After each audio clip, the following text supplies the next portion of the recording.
नेत्र हे भुवन भास्कर नमो नमो। हे सृष्टि के सिरजनहार दिवाकर नमो नमो। हे सूर्य प्रभाकर नमो नमो। आदित्य विभाकर नमो नमो। हे भानुतिमिरहर नमो नमो। हे रवि भुवनेश्वर नमो नमो।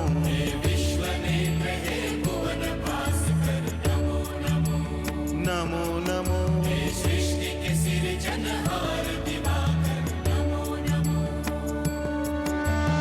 ओम सूर्याय नमो नमः। ओम सूर्याय नमो नमः। ओम सूर्याय नमो नमः।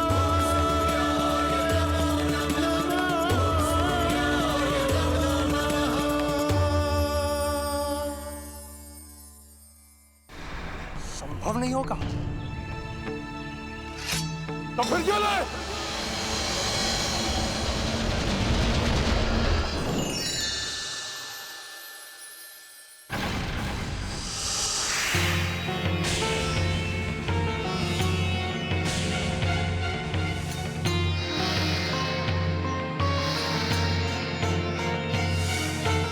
आपको क्या लगता है आप इस माया के बल पर हमसे बच जाएंगे?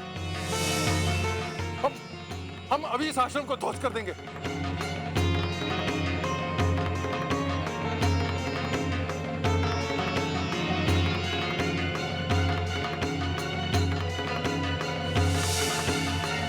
सैनिकों, हम पृथ्वी सम्राट दक्ष तुम सबको आदेश देते हैं कि आज सूर्यास्त से पहले जम्बूद्वीप से मरीचि आश्रम का नामो निशान मिटा दिया जाए।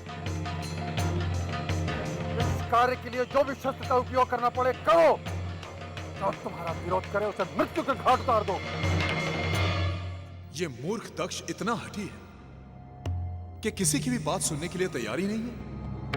अपने हट के कारण ही ये स्वयं ही अपनी गरिमा नष्ट करता रहा है। अब मेरी समझ में ये नहीं आ रहा है कि इस मूर्ख को मैं कैसे समझाऊं। महामंत्री, जो आज्ञा पृथ्वी सम्राट। सैनिकों, आक्रमण!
नहीं नहीं, ये नहीं हो सकता, ये नहीं हो सकता। क्या हुआ पृथ्वी सम्राट? महर्षि मरीचि के आगे आपकी दाल नहीं गली? याद है ना, मैंने आपको पहले ही सावधान किया था। अधिक मत बोल, अभी कुछ ही पलों में यह आश्रम ध्वस्त हो जाएगा। अभी समय है सम्राट, आपकी भलाई इसी में है कि आप अपने सारे कुकर्मों के लिए महर्षि से क्षमा मांग लें और भविष्य में फिर कभी इस तरह का अभियान ना करने का निश्चय कर लें।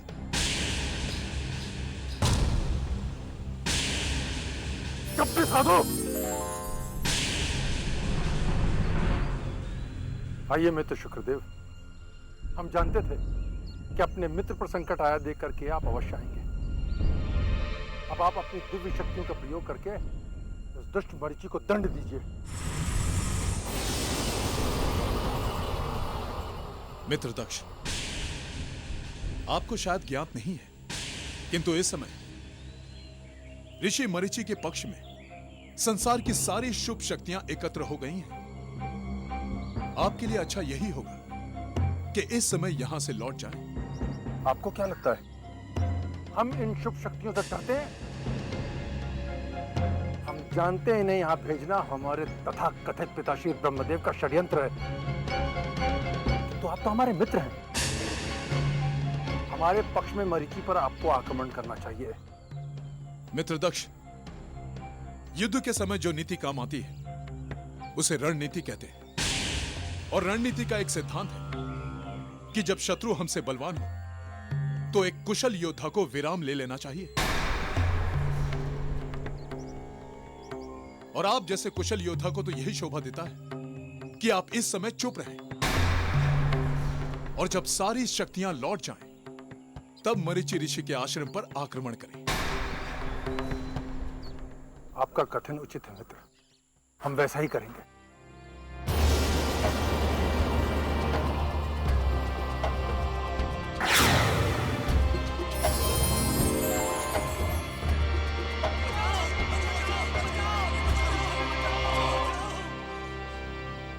पृथ्वी सम्राट,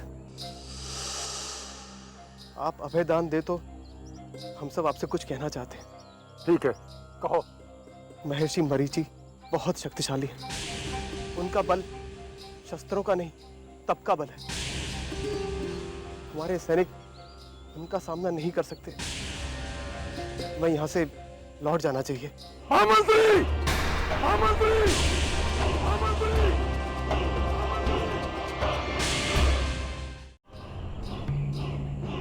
पृथ्वी सम्राट दक्ष को कायरता का पाठ सिखाता मूर्ख। मुझसे इस तरह की बात करने का साहस कैसे हुआ?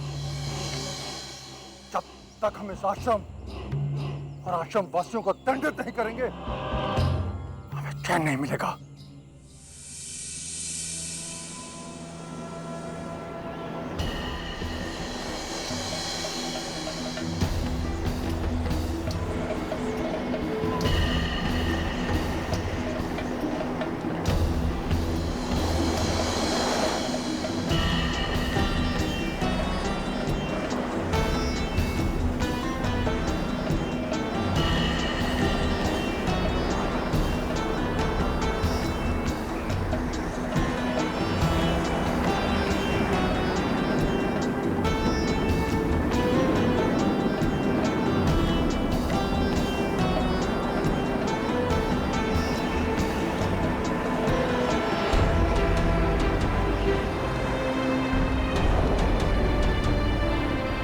ठहरो दक्ष, ठहरो दक्ष, ठहरो दक्ष, ठहरो दक्ष, ठहरो दक्ष।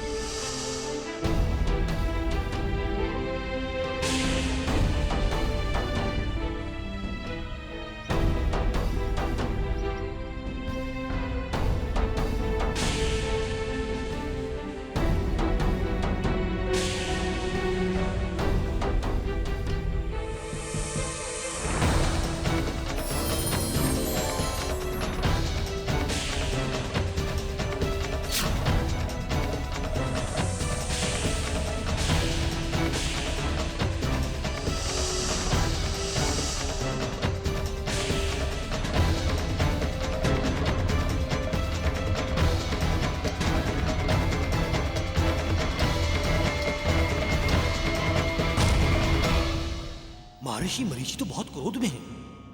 अब क्या करेंगे वे? मुझे तो लगता है वो अपने योग बल से प्रजापति दक्ष को दंडित करेंगे। प्रजापति दक्ष है भी इसी लायक। कहने को हम सबके भ्राता है, किंतु उनके कर्म हमारे शत्रुओं जैसे हैं। वे तो केवल हमारे ही नहीं, सारे मानव जाति के शत्रु हैं। आपको क्या लगता है परमपिता, महर्षि मरीचि उन्हें दंडित करेंगे?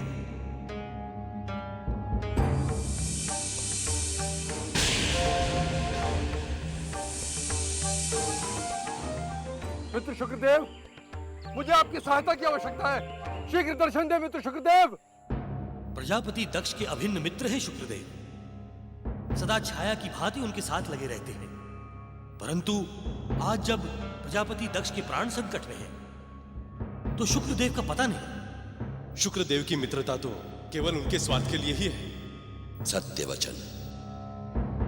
जिस दिन शुक्रदेव का स्वार्थ सिद्ध हो जाएगा, उस दिन ये मित्रता भी समाप्त हो जाएगी।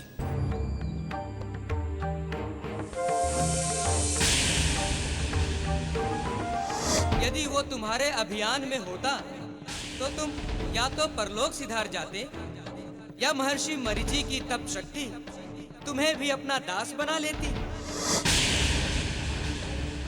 यज्ञेश्वर महर्षि मरीचि एक महान तपस्वी है और आपके जैसा साधारण मनुष्य उन्हें नहीं जीत सकता।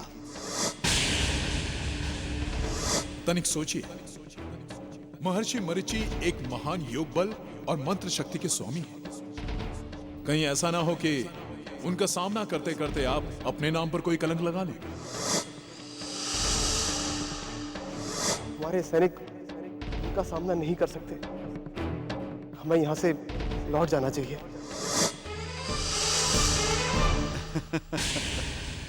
प्रजापति दक्ष, मैंने आपको पहले ही सावधान किया था। महर्षि मरीचि से ना उलझे। परंतु आपने हमारी बात नहीं मानकर स्वयं अपने सर पर संकट बुलाया है। अब तो महर्षि का दंड आपको भुगतना ही होगा।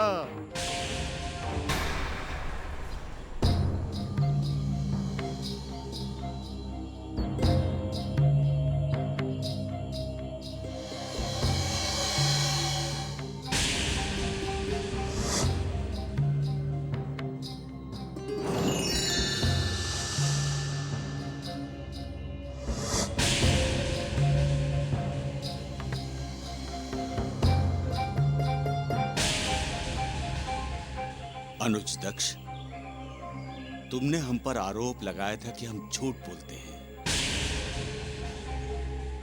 हम असत्य वचनी हैं।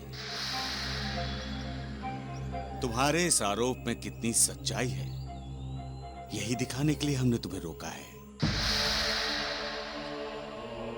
तुम कहते हो कि जो कार्य हमारे परम पूज्य पिता ब्रह्मदेव कर सकते हैं, वो हम नहीं कर सकते। तो सुनो दक्ष, मंत्र शक्ति और योग बल की शक्ति अपार है। इनसे संपन्न कोई भी साधक अपनी ब्रह्म शक्ति को जागृत कर हर वो कार्य कर सकता है जो हमारे पूज्य पिता ब्रह्मदेव कर सकते हैं।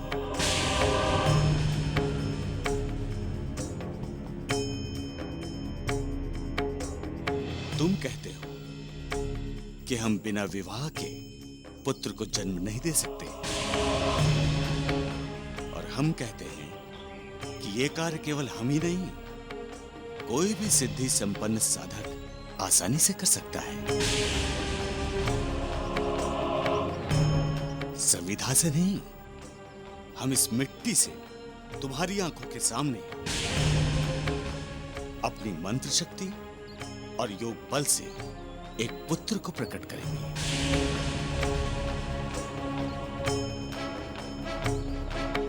यदि मेरा योग सच्चा हो, यदि मेरी मंत्र शक्ति प्रखर हो, यदि मेरा मार्ग सत्य अनुगामी हो, यदि मेरा उद्देश्य जन जन का कल्याण हो, तो भगवान सूर्यदेव मेरी मनोकामना पूर्ण करें।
प्रणाम पितृदेव।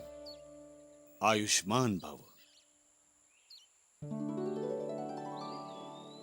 प्रजापति दक्ष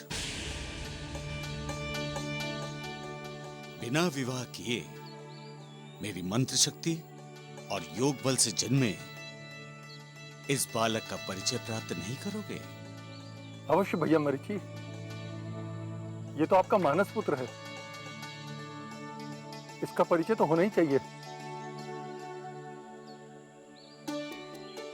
इस दिव्य युवक का नाम कश्यप है।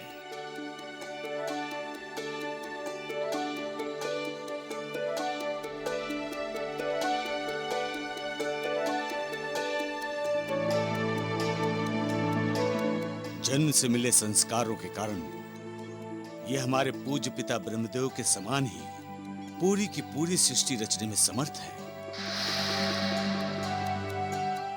जहां तक हमारे वंश की कीर्ति का प्रश्न है दक्ष, तो आज के बाद हमारे इस मानस पुत्र के नाम से एक गोत्र प्रारंभ होगा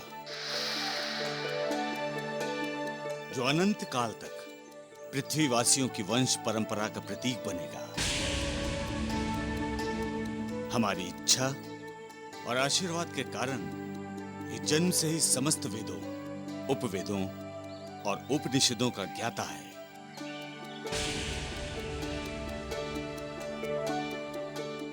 इस सर्वसमर्थ दिव्य कश्यप को ठीक से पहचान लो, क्योंकि भविष्य में तुम्हारा इससे गहरा संबंध जुड़ने वाला है दक्ष।